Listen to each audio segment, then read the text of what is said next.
Direct Connection is made by MPT to serve all of our diverse communities and is made possible by the generous support of our members. Thank you. Live from Maryland Public Television, this is Direct Connection with Jeff Salkin. Hi, everybody, and thanks for tuning in for Direct Connection. After an especially violent first half of 2017, Baltimore officials are considering a new local gun law. It would impose mandatory sentences on those caught illegally carrying a weapon. Joining us tonight to take your questions about the homicide epidemic and other police matters is Baltimore's Police Commissioner Kevin Davis. Sir, thank you for being with us. Thank you for having me. It's been a while. It has been a while, but you mentioned on a previous visit your concern with the gun laws in Maryland and Baltimore City. Tell us about that. Well, Jeff, the gun laws in Maryland, as it pertains to the illegal possession of guns, are historically very, very weak. And when you look at jurisdictions across our country that have seen sustained reductions in violent crime, locally, Washington, D.C. and New York come to mind. They are much, much tougher on those folks who make a decision, because carrying a gun is a decision. It's not an addiction. They are much, much tougher. The consequences are there when someone illegally carries a gun. And we know our violence in Baltimore, 86% of our murders are committed by people using firearms. We know that our murders are fueled by the accessibility to firearms and the decision people make to carry those firearms on a daily basis. Your officers are arresting people with illegal weapons every day. What happens to those cases? Well, Jeff, we tracked our illegal possession of firearms cases going back to January of 2016, and we had 605 convictions. So we have an arrest, we have a successful prosecution, and a defendant is found guilty based on the legal standard of proof beyond a reasonable doubt.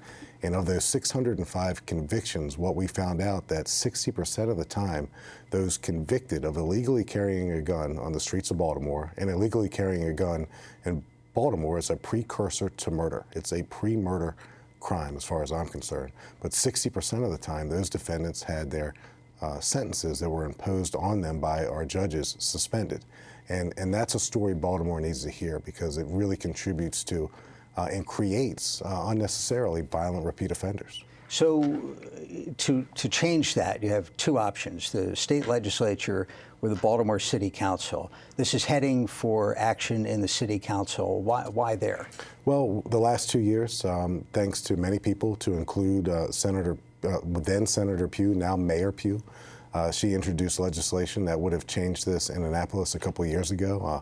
I testified with her to try to get some real consequences for people who choose to illegally carry guns, and it never even made its way out of the Judiciary Committee. I think Maryland's a microcosm of America, and people have a lot of strong feelings about guns and gun possessions, and sometimes those conversations get confused with Second Amendment conversations. But if we can't do it statewide, we need to do it in Baltimore, because we have 187 murders so far this year, and we can't sit back waiting for murder 188 without taking bold, decisive action. So I applaud the mayor and Council President Jack Young for introducing this legislation at a time when it's really, really needed. Now, to do it as a Baltimore City ordinance, it has to change a little bit. What would the bill look like as it's currently written? Well, the local ordinance would read that if a person is illegally in possession of a gun within 100 yards or 300 feet of a school, a public gathering place, a church, or a park, then that person would be guilty in a court of law. If found guilty, rather, in a court of law, he would face a 1-year mandatory, non-suspendable jail sentence. And I don't think 1 year, Jeff, is cruel and unusual. The people that I talk to every day don't think 1 year is cruel and unusual. And in fact, that 1 year serves as both a consequence for making a decision to illegally possess a gun, and it also protects that person, because we found out far too often, and there's a young man by the name of Curtis Deal who comes to mind, who had 3 gun arrests, and it was let out each and every time, and he ended up in a police-involved shooting and lost his life. So sometimes we need to hold people accountable, but we often know that holding someone accountable removes them from a dangerous, violent lifestyle as well. What happened to the guns? Each time that gentleman was arrested with a gun, what happened to it? Well, the gun is kept as evidence for a criminal proceeding. Unfortunately, so he had no difficulty going back to. No, and that's probably that's another show, and probably our strongest federal partner. We have many strong federal partners, but ATF is a very strong partner in Baltimore, and the accessibility of firearms in America, in Baltimore, is something that really requires a lot of solutions long term. Is there any estimate how many guns are out there in the city? I wish I knew, but what I do know is that there were 605 people convicted in the last 18 months of illegally possessing a gun in our city. 605, and of those 605 people, again, 60% of them had their jail sentences suspended. So that sends a message to those young men that what they did is okay, and if they think what they did is okay and acceptable, then they're going to make a decision again to put a gun in their waistband. And we've been as progressive as any police department in the country when it comes to dealing with people who suffer from a mental illness. We have a crisis response team component that we've never had before, and we have engaged as one of 5 police departments in America with law enforcement assisted diversion to help people who are addicted to drugs avoid unnecessary arrests and jail time. But when it comes to a decision to possess a gun, we think that's a far, far different case. And none of the people in Baltimore are illegally possessing a gun because we've caught them on the way to the airport, or we've caught them on the way to a sporting event where they compete with firearms, or we've caught them on their way to an antique gun dealer show. People are illegally possessing guns in our city because they use them to resolve conflict. Let me remind our viewers, if you have a question for the commissioner about the gun bill or police business in general, please give us a call. We'll have the number up on the screen. You can also tweet your questions. The Twitter address is @MPT News. Let's talk about the homicide rate. At mid-year, we were roughly at 170, which was roughly a 25% increase from the period in the year before, the highest rate in the history of the city. What's changed year to year? In other words, we had a gun problem last year. We had a drug problem. We had a gang problem last year. What would account for a 25% escalation this year? Well, as of today, it's a 19% increase, and any increase or any murder is one murder too many. So we're up year to date in homicides by 19 percentage points. And when you go back to April and May of 2015, our city is still recovering from a very traumatic event that only visits cities, if ever, once in a generation or so. So the riots of 2015 have had and still have an everlasting impact on our city. So the strategy, the crime plan, the crime strategy that's in place right now seeks to hold violent repeat offenders accountable, because at the end of the day in Baltimore, it's always been about guns, gangs, and drugs. And I was very happy to announce the indictments of 9 gangsters on the west side of the city who were responsible for 10 murders, and they're off the streets, and they're going to be off the streets for a long, long time. So I inherited, and Mayor Pugh inherited, a police department. So what's different? That has 500 fewer police officers than we had in 2012, and we're working really hard together, the mayor and I, to restore those numbers, but it takes a lot of work and it takes a little bit of time. How hard is it to hire a new police officer in the city? I know you have a large recruit class, but given the added scrutiny and the added danger perhaps faced by an officer in the city, is it difficult to convince somebody to choose your department? Well, there's a little bit of an urban legend associated with that kind of talk that seems to make its way around the city and our profession in general. Our police applicants are actually up 18%. Our local applicants are up 47%. So we are attracting people to our agency, and over time the authorized strength of the Baltimore Police Department has dwindled by 500 police officers. We can't restore that immediately overnight. There's some things we're doing with the mayor to civilianize some positions that sworn police officers now occupy that we think we can do very, very quickly. We're working with our state partners, the governor in particular, to bring better technology to the Baltimore Police Department. And we're convinced that with better training and with better equipment, particularly better technology, today's millennial police officer will even be more interested in becoming a Baltimore police officer. It's a great place to make a difference. How close are you to the authorized strength of force? How many officers do you have versus how many jobs? So as our authorized strength has decreased over the years, we're about 120 or so police officers down right now from our authorized strength. We have 2 academy classes in. We're hiring 2 more this summer. We just recently brought back the cadet program. The cadet program for those 18, 19, 20-year-olds has been gone for about a decade in Baltimore, so we think that'll be a better pipeline.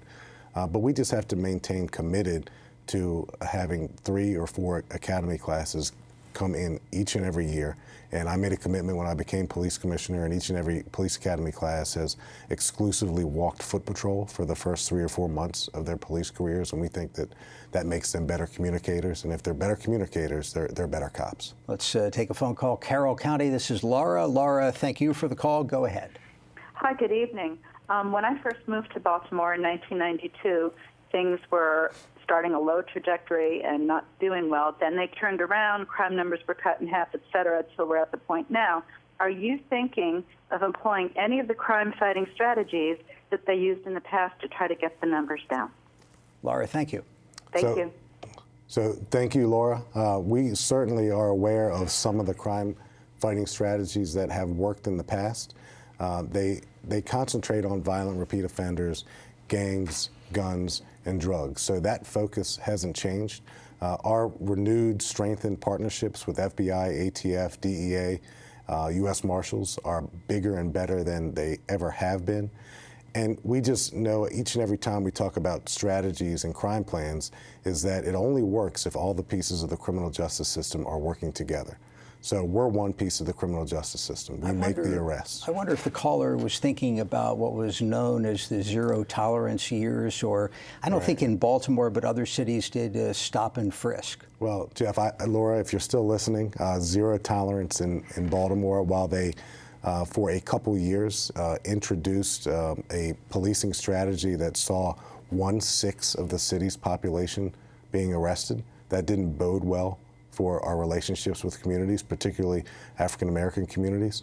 So zero tolerance policing in Baltimore, and yes, it did exist, it didn't work. And when you finally go, when April and May of 2015 hit, I think we have to look strongly or critically at those zero tolerance policing strategies, because whether it's Baltimore or New York or elsewhere, those strategies just didn't work. Call from Baltimore City, this is Joanne. Joanne, thank you for calling, go ahead. Good evening, dear. My question is, once these young people are in custody, are we questioning them? Are we asking them, where are these guns coming from? How are you getting your hands on these guns? Joanne, thank you very much. We pulled some pictures off of your Twitter feed, the Baltimore City Police Twitter feed, which seems like every day there's another picture of a weapon, and these weapons don't look like anything James Bond would have carried. But they're just as deadly. Yeah, well, Jeff, T.J. Smith and his team, they do a great job communicating with our residents, the work that Baltimore police officers do each and every day. Half the guns we recover in Baltimore City come from the state of Maryland. The other half come from as far away as Atlanta, Georgia, and as close as Virginia and Pennsylvania. And I'll give one example for Joanne. There was a man from Tennessee last summer, and he was a gun trafficker. And when we finally got onto him with our ATF partners, we found out that he was bringing 50 guns a weekend into West Baltimore and trafficking those guns on the street. Wow. And there's probably more out there just like him, but without those strong federal partnerships, and those federal partnerships result in federal prosecutions and federal jail time, that's really the way forward when it comes to gun trafficking. And again, it's our federal government, national political candidates have probably got to start talking about the gun epidemic in our country a little bit more often. Well, back to the gun bill and the idea of a mandatory minimum sentence if you're caught with an illegal weapon. What about somebody who is a business person It's a cash business. Everybody knows they have a cash business. They have to go to the bank at some point. Yes, they can get a permit. The permits are sort of limited and limiting. Are those people talking to their members of the council something that might prevent a bill like this from going through? Well, Jeff, I want to get the language right. The language of the bill addresses people who are illegally possessing a gun, not people who are possessing an illegal gun. And I think that's an important distinction to make. So for folks who have a permit to carry, there's a couple different categories. You are the legal owner of a gun. And those 605 people that we arrested for the illegal possession of a gun, none of them own the guns. So not only did they not own the guns that they were in possession of, but they were in illegal possession of those guns. So for the merchant, for the business owner, for the sportsman, for the antique dealer, there are provisions that already exist, and we don't need to create any new ones, that allow for prosecutorial review of each and every arrest that the police make. So if someone meets a qualifying circumstance, or a mitigating circumstance rather, and there seems to be an explanation attached to his or her possession of a firearm, the state's attorney's office already has the discretion available to them, both at booking and before that case enters a courtroom, to amend or drop the charges. Where's the state's attorney on this bill? I haven't heard a definitive for it or against it. Have you? Well, I'm sure the state's attorney will talk about it very, very soon, but I've had conversations, plural, with the state's attorney about this bill, and I'll put it this way, Jeff, I remain very comfortable that this bill will successfully pass in the city. Back to the phones, Prince George's County. This is Bill. Bill, thank you for the call. Go ahead. Thank you, gentlemen, for allowing me to speak. Yes, sir. I'm a contractor, and I do a lot of work in Baltimore, and we do a lot of work at nighttime. And it's not the best place in the world to be, I can tell you that. I understand the drug situation, and I understand the gun situation. If you can't control the drugs, how will you ever control the guns? Because both are correlated almost exactly together. And I see these guys, they come in, they pull up their shirts, they show me their guns, they actually tell us to shut our jobs down and move down the street. And that's what we have to do. And the police know about it, and I know they're doing all they can do, because this is what society has created. And why does the law enforcement and the officers of Baltimore or any other major city have to put up with all this garbage that they have to put up with? Bill, thank you very much for the phone call. Let's get a response, sir.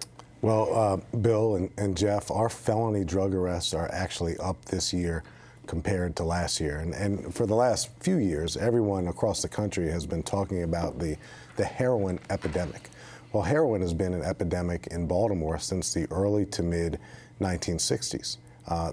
Now that drug has made its way out into the suburbs, and let's be honest, into the white suburbs, and is starting to impact folks who look differently than folks who live in urban American cities, a greater amount of attention is being paid to this issue.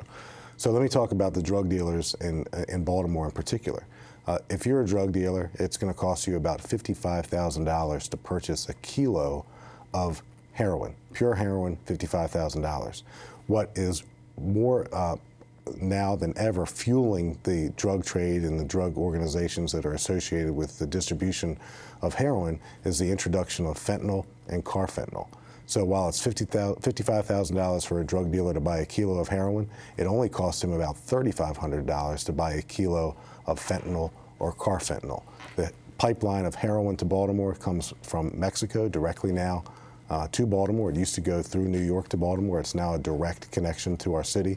But the fentanyl and carfentanil, it's making its way to our city largely from China through the mail.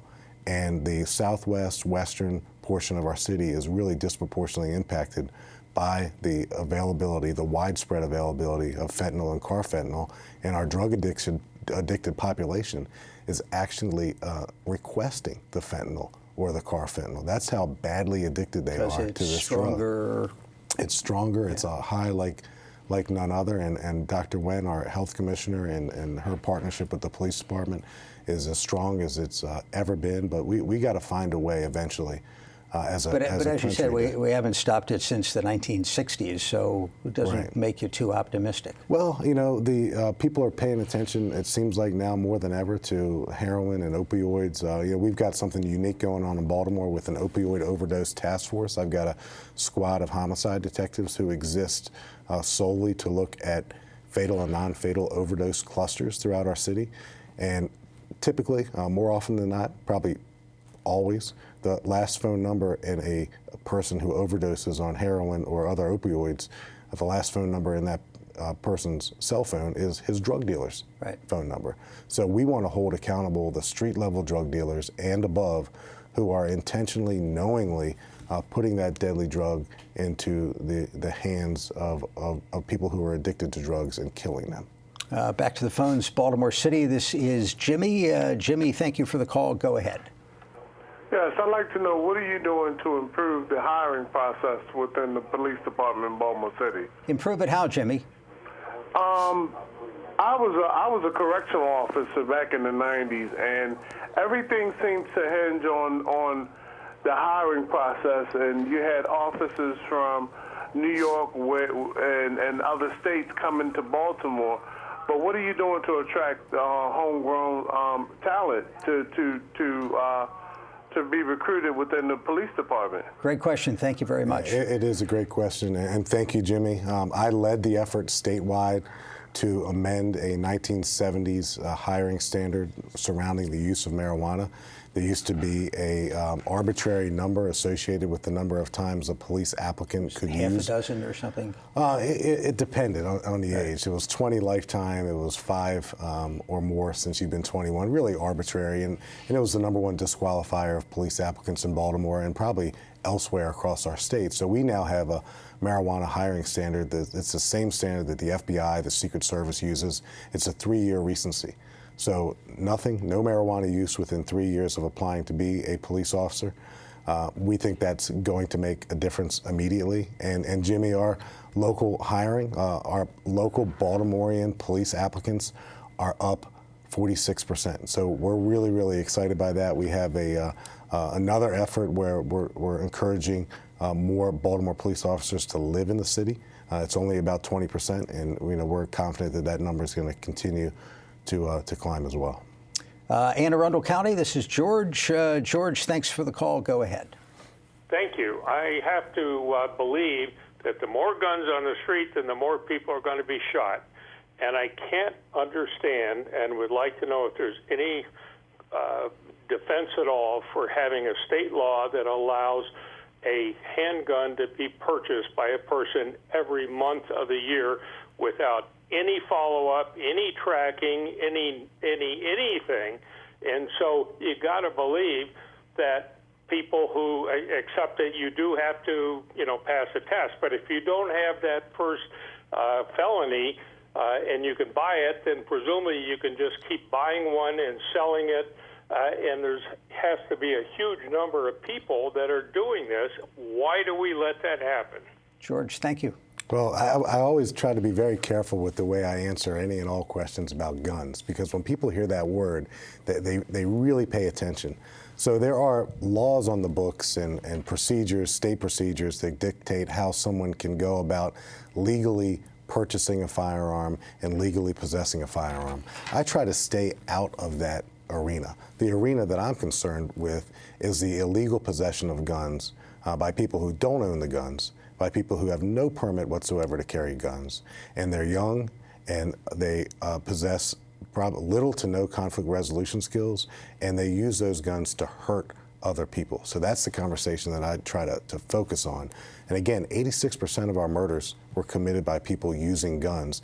And if we could just distance our young guys from the guns that they all too now easily and willingly possess because they don't fear a consequence, if we can put down those guns or get those guns away from these young men and give them an opportunity to otherwise settle their differences with people, I think that can make an immediate difference in violence reduction in our city. You're convinced this 1-year mandatory minimum will dissuade somebody who has an illegal weapon, thinks somebody might be out to get him or her, or is in a business where everybody carries a gun and they're not going to do it anymore? Well, Jeff, I know if I'm a guy who's inclined to carry a gun for whatever reason, illegally carry a gun in Baltimore, and I know that there's a new law in town that will put me in jail, no questions asked, upon conviction,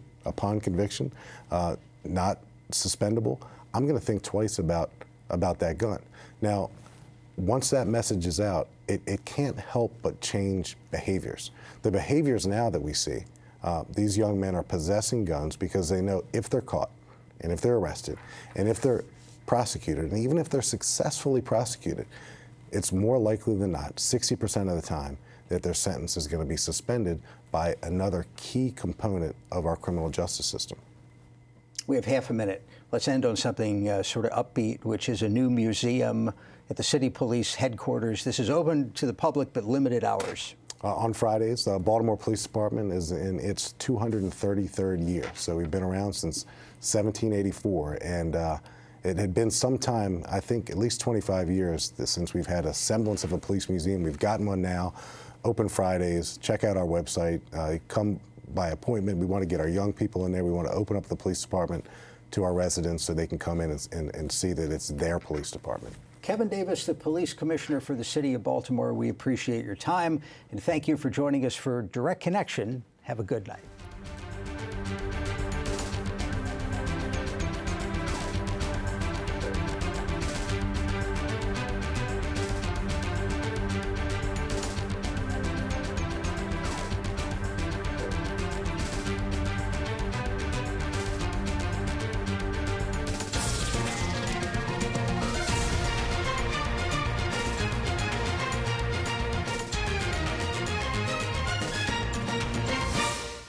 This program was made by MPT to serve all of our diverse communities.